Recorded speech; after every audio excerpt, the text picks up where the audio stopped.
Hey friends, it's Bae for the Day here, and today we are making a brown butter vanilla bean cheesecake, which gets me really excited because this recipe is very easy. Cheesecake is by far one of the most delicious desserts out there, and all the ingredients I already had in my pantry anyway, which is always a win for me. So let's jump right in and get started. For the crust, I'm doing something a little bit different. I am using Biscoff cookies and ground pecans. I already have them here. I did use unsalted pecans, but if you have salt on yours, I think that will add a lot to the flavor of your crust. So just leave them. Okay, so there that is. And then I'm gonna add in, well, I'll start with the sugar. 2 tablespoons of sugar.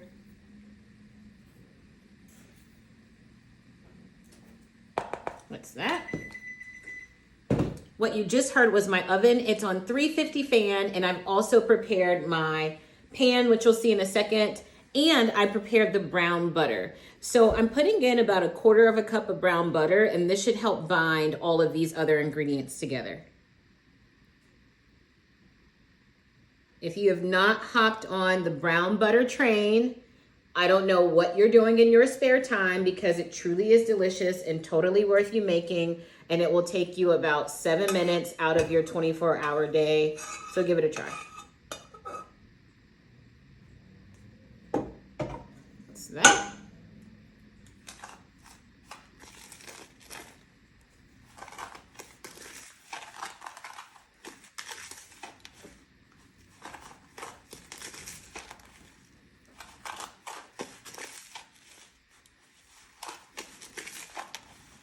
Okay. Already, this texture is giving me life. It is coming together. It smells amazing. Now, could you use graham cracker crumbs? Absolutely. But we're kicking it up a notch. All right, here's my pan. I am using a regular cake pan. This is an 8-inch, 8 by 3 inch pan. And all I did was put some parchment paper in there, and I clipped down the sides because I don't want them to get in the way right now. You can use a springform pan. Let me show you what that looks like. So springforms, and I don't have the bottom right now, but springform pans have this little spring, and when you press it back or when you open it up, it becomes wider, and you can always lift out whatever you're serving. Feel free to use that, but if you do, you do need to wrap it in some aluminum foil, like so. Because anytime that I make my cheesecakes, I actually put them in water, and we don't want the water to seep into your springform pan. I'm not using that this go round because I just don't feel like it. But feel free to use what you want in your own kitchen. It's your world. So do what you gotta do. All right, so we're gonna put all of this in here.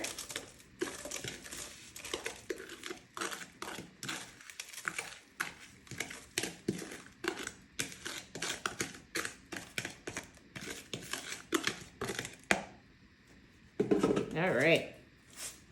Now for this piece, you're gonna wanna press down your crust into the bottom of the pan. And you want to really get an even, I like to get an even crust. I think that makes cooking just a little bit better. Try to get it as flat as you possibly can, and don't forget to push it all the way to the edges of your baking pan. The crust is packed nicely in the bottom of the pan, like so, and this will go in the oven for about 10 minutes. We're gonna let it pre-bake a little bit, and while this is in the oven, we're gonna put together the rest of the cheesecake. For the cheesecake mix, we're gonna use 2 cream cheese bars. They've been at room temp since this morning, so they should be nice and squishy. Oh, that was clean. That did something to me. When you guys are using cheese or cream cheese, does it ever really bother you when it doesn't come out clean and you have to scrape it off? There's nothing worse in the world. Like, I wouldn't wish that on my worst enemy. And that was like butter. Good grief, that was like butter. I don't really know what to do with myself right now. Let me put this in. All right, let's take a bite out of history real quick. So cheesecake actually goes way back according to anthropologists, like 2000 BC way back. Really, cheesecake is tied to the ancient Greeks. So there's a story that around 70-76 BC, the ancient Greeks were training their athletes for the Olympics. Y'all know about this, right? So they felt like cheesecake would optimize the energy for their athletes. So what they would do, they would put together their version of a cheesecake, which was cheese, honey, and wheat flour. They would mix all of that together. They would beat it down. They would put it into a pan. They would heat it up, and then they would cool it down, and they would give it to their athletes. That's amazing, right? But of course, cheesecake changes over time. So I have creamed the cream cheese basically, and now I'm gonna add in 2 eggs.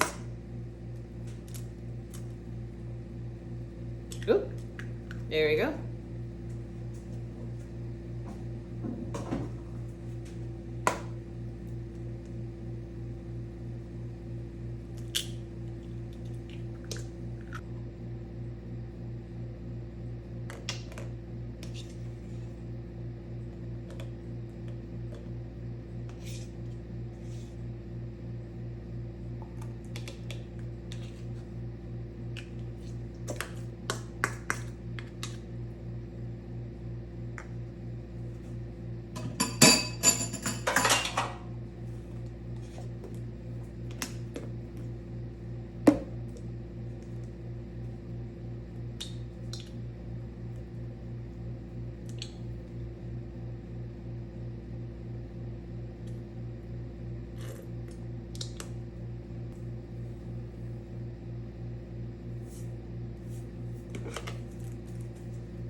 So let's do an ingredient rundown so far. In my cheesecake filling, I have 2 boxes of cream cheese, 16 ounces. I have a 1/4 cup of butter. I have 1/2 cup of sour cream. I have 1 cup of brown sugar, 1 tablespoon of vanilla bean paste, 1/4 teaspoon of salt, and 2 eggs. Capiche? All right, let's give it a spin. Of course, if we know anything about history, we know that things change over time. So eventually, ancient Greece was conquered by Rome.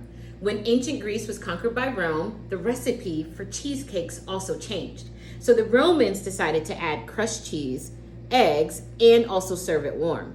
The really cool thing about this was that whatever cheesecake the Romans made was able to be filled into pastries. I think this is where we get the start of Danishes, but I'm not 100% sure on that.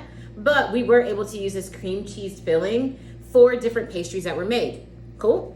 Now, the crust has been baked just a little bit, and the filling is ready to be put inside or on top. Looks very good. I'm just gonna pour this.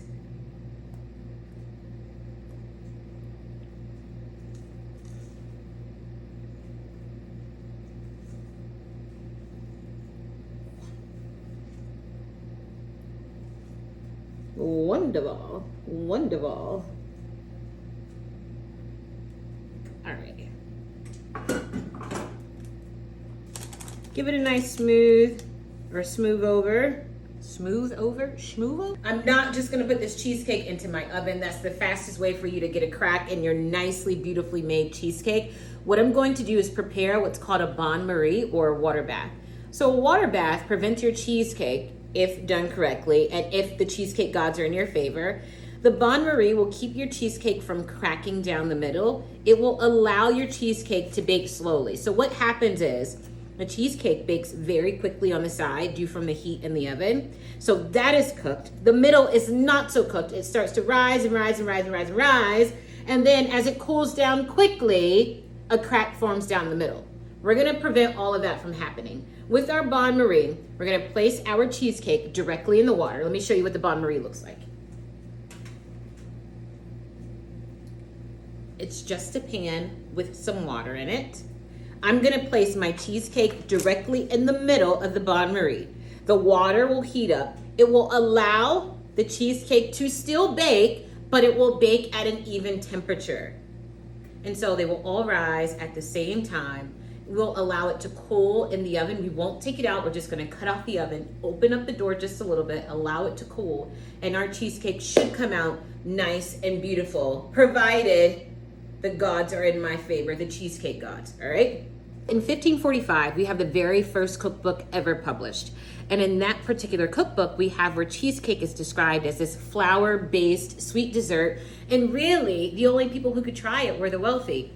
Newsflash, if you haven't heard, most of the desserts that we enjoy now were enjoyed only by the rich way back when. Because a lot of ingredients you just couldn't find or you didn't have access to if you weren't wealthy. Now, in the 18th century, we see the very first recipe that looks more like the cheesecake that we eat today.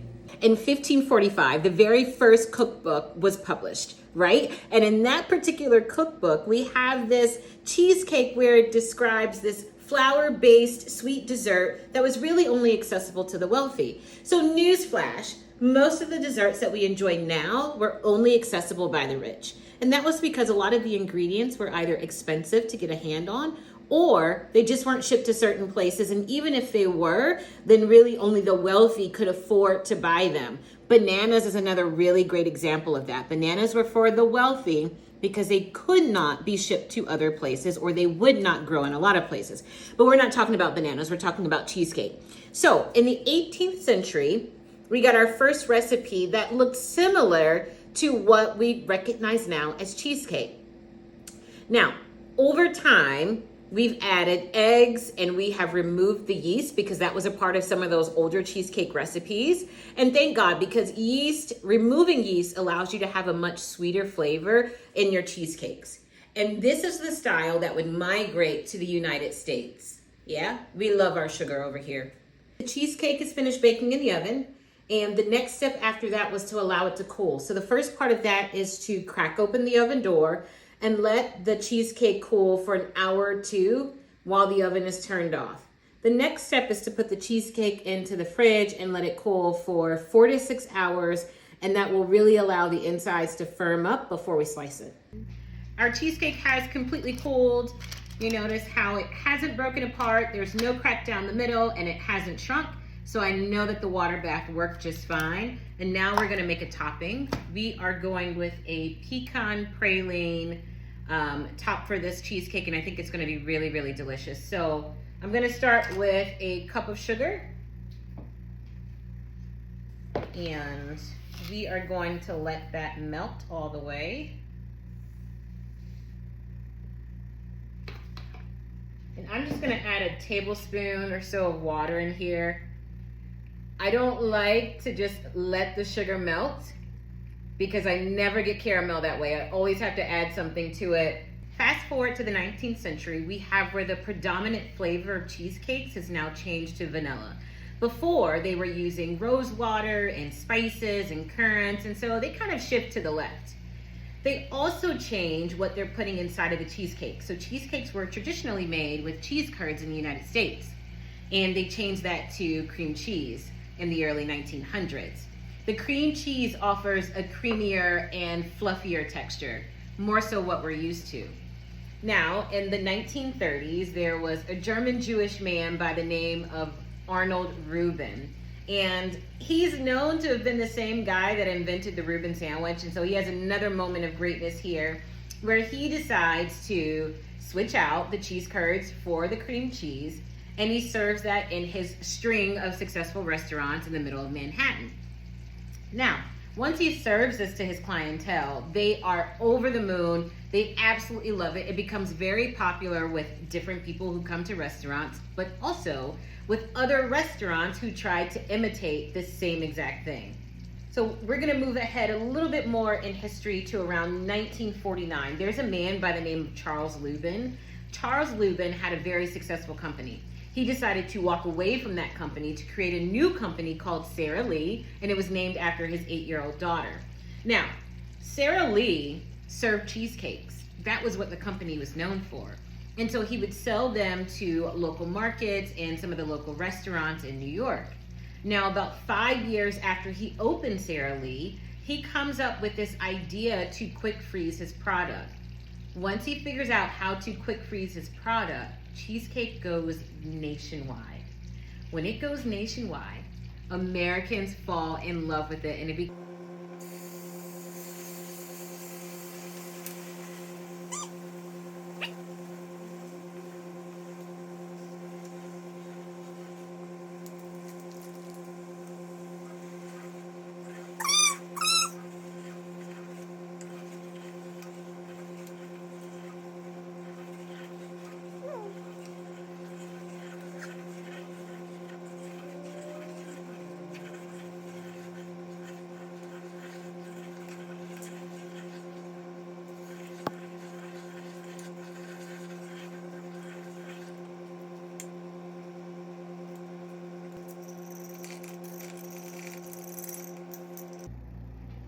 there it is. Oh, the cheesecake market sells $18 billion every single year since 2020. And 23.2% of all restaurants in the world have cheesecake listed as an option. On average, each person eats 2 slices a year, which may not really seem like a lot until you think about all the people we have in the world. Man, oh Manischewitz.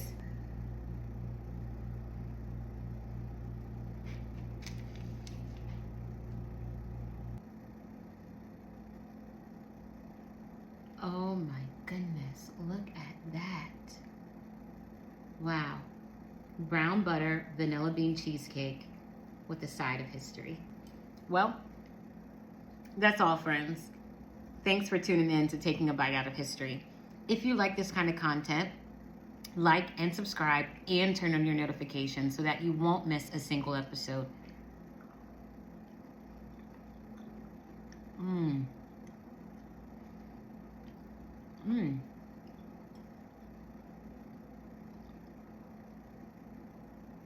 That's rich. See you soon.